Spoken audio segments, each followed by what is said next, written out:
So, as I said to you, we are asking this question to the audience on Twitter, on YouTube, Facebook, LinkedIn. What is artificial intelligence? And if you've got a point of view, just send me a direct message and I will get you here.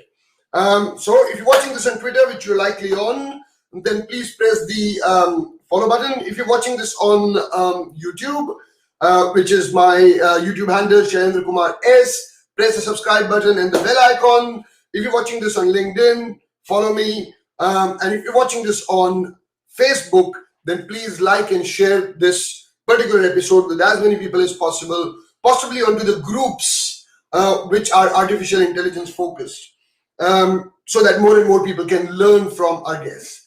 I got a message from the CEO of Aegis School of Data Science, and he said he would like to share his point of view on what is artificial intelligence. So without any further ado, let me bring in Bhupesh Daheria from Aegis School of Data Science. He's the CEO out there. Let me bring him in. Hi, Bhupesh. How are you doing? Hi, Shalid. Good to meet you after a long time. Good stuff. How's life? Life is fantastic, Good and you're stuff. doing amazing work. For your audience, can you please introduce yourself very quickly? So, hi everybody. My name is Bhupesh Daheria, and I am a CEO of Aegis School of Data Science and Cybersecurity. Mhm. And I also run a tech company called Muni Campus. I have over 25 years experience in education, technology, and now for last couple of years in this AI data science field. So you are based out of Mumbai for people who don't know you, is it? Yes. Okay. And you've got colleges all across India, or the colleges are in. Um, Yes, so we have a presence in Mumbai. We have a campus in Mumbai, Bangalore, and Pune. mhm. But we do offer online programs, and we have a student from worldwide. Good stuff. Okay. Yeah. The million-dollar question: what is artificial intelligence in your point of view? Please go ahead and explain. Okay, so it's a $1 million question, as you said. Artificial intelligence is nothing but trying to really induce the natural human intelligence into the machine. So it is Mhm. basically humans' endeavor to create a much powerful and much smarter machine than the human being. And there are various definitions, so let's not get into the definition and try to really make it complicated. But the idea is whatever the intelligence we have, and why we call it artificial, because we believe that the intelligence what humans has got, it's a natural intelligence, right? So we are not robots. So Yep. if we really induce our natural intelligence into the machines to really do tasks which are simple for the human being, uh, that's what the intent of the artificial intelligence. And there are two kinds of artificial intelligence. One is narrow artificial intelligence, and the other one is general artificial intelligence. And the narrow artificial intelligence we can really see around every day. Narrow artificial intelligence is primarily focused on doing tasks with much better precision than the human being. Mhm. Like, for example, identifying, say, objects in an image, right? Say, identifying between, say, distinguishing between various animals, Mhm. right? Or say, analyzing X-ray image and identifying whether you have a COVID or not, right? Mhm. So, or whether you have a cancer or you don't have a cancer. Yep. So, and that's where the machine has really outperformed the human performance, and machine is able to really do it automatically. So this is very specific task for which machine and algorithms has been trained. Yep. Wherein general intelligence can really not only can really identify the objects, but it can also solve a puzzle. It can also solve, can give you advice related to your career. It can drive a car, or it can do anything, right? So, but general artificial intelligence is the most of elusive, and yes, people are working toward that.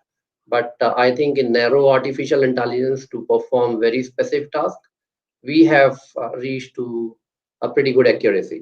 Mhm. Mhm. Okay. That's interesting. Any use case that comes to mind when you think artificial intelligence? Any use case that blows away your mind? Anything that you want to share with the audience? So there are two use cases which comes to my mind, which is actually transforming the life. One of the use cases, Dr. Geeta, who runs a company called Niramai, Mhm, and what they have developed algorithm, uh, and based on that, they have built a system as well mhm. to detect breast cancer. Right. Ah, So what they have done, they use a thermal camera, put the mhm, thermal camera on your Android phone, top of the Android phone. Android, mhm. this thermal camera will cost you like 25,000. Android phone is roughly around 10,000, 35,000 rupees. Your cancer detection device is ready, right? Yep. Which could cost you typically $1 million. Mhm, And this is non-intrusive, no touch. You can retake the thermal image either in mall or home or anywhere, right? And these machine learning algorithms are able to really distinguish whether you have a breast cancer or you're likely to have the breast cancer pretty fast, mhm. much better accuracy than the human being. Yep. And this is trying to really democratize the healthcare stuff. Mhm, mhm, The other use case which I can really think of during this COVID, since all the students are sitting at home, academic institutions are closed down, and everybody is struggling with conduction of the examination, right? mhm, So at my own school, we had this difficulty. At the same time, various other institutions like IIMs and Goa University and every university. mhm. And the major problem was while you're appearing for the home, any examination, how do I know that it is Shailendra or it is Bhupesh Daharia, right? So Yep. you can really give me your user ID password and then I can appear on your behalf and pass the Mhm, examination. Now, how mhm. do we really solve this problem for thousands and thousands of students? Yep. If it is one or two candidate, you can activate your video and you can manually check whether it is Shailendra or Bhupesh. Mhm, Now, if you really do for thousands of thousands candidate, you need to really use some smart intelligent system, and that's where my other company, Muni Campus, we build a AI proctoring model. And what this AI proctoring agent does, while you're appearing for the examination, you can simply upload your photograph, your ID, and while you're appearing for the examination, it takes random photographs in the background, whether Ah, it is mobile or whether it is a laptop or a tablet or any other device. And in the background, it keep on checking your image with the previous image. At the same time, the ID which you have put up, right? It tracks your IP address, it tracks your locations and everything, and it generates a score, right? It raises the alert. And similarly, it also does in the video. But picture is a perfect solution for countries like India, wherein you don't require to really process a large volume of the data, which is typically video generates. So these are the two use cases I can think of. There are thousands of use cases which are out there, good. uh, which is actually helping in transforming the human life. Just to extend to that, I had one of the CEOs of a large of a startup, AI startup, and based out of Australia. And we were talking, and he said to me that they've built even a kind of system where if a person looks right or left, that could be evaluated as well, so that Yes, whether you're cheating or not cheating, or someone else is helping you answer the question, that could also be solved. While yes, yes. Yep, You're right, Chalendra. So there's gesture recognition, there are object recognition. So our system can even detect object whether you're holding a mobile phone and consulting with somebody else, right? yep, Whether you're looking at the say laptop. Imagine that your examination is 3 hours and 70% or 50% of the time you're glancing at some other site, right? It mhm, means there's something fishy. Somebody is holding the laptop or some mhm, other device to really show you the answer, right? It really listens to the background noise as well, right? mhm, So as mhm, you keep on really adding various features, it really takes on bandwidth, it takes on the computational power. But yes, depending on the scenario, depending on the constraints, because every examination is run under the constraints, you can really uh, fine tune or reduce down the parameters which you would like to really consider. Now, Yep. even we have gone to the extent that even if your internet breaks down, which is not the typical problem in developing world, but developed world, it is the problem in developing world. If your internet breaks down, how are you going to really resolve this issue?